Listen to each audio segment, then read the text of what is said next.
HP எப்படி improve ஆகும்னு கேட்டிருக்காங்க. 9th மந்த்ல ஹெச்பி வந்து 11.5, 12.5, 13.5 இருந்தா பெட்டர். ஃபர்ஸ்ட் ஹெச்பின்னு என்னன்னு தெரிஞ்சுப்போமே. ஹீமோகுளோபின். ஹீமோகுளோபின் ஹெச்பி அப்படின்னு சொல்றோம். அந்த ஹெச் வந்து ஹீம்னா அயர்ன் கண்டென்ட், குளோபின் வந்து புரோட்டீன். ஸோ புரதச்சத்தும் இருக்கணும், ஹீமும் இருக்கணும். ஹீம் எது இதெல்லாம் இருக்குன்னு பார்த்தீங்கன்னு வச்சுக்கோங்க.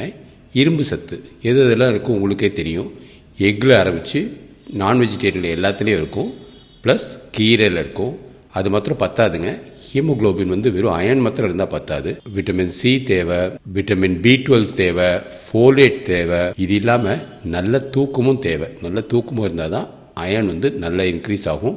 ஹீமோகுளோபின் 9th மந்த் நீங்கள் ஸ்டார்டிங்கில் 11.5க்கு மேலே இருக்கணும். இல்லைன்னா உணவை கொஞ்சம் மாற்றிட்டு அயன் இன்ஃபியூஷன் கூட எடுத்துக்கிறதுனால தப்பு கிடையாது. 11.5 கீழே இருந்துச்சுன்னா சுகப்பிரசவம் ஆகிறது கொஞ்சம் கஷ்டம்தான். 11.5க்கு மேலே இருக்கிறது தான் உங்களுக்கும் உங்கள் பேபிக்கும் சேஃப்.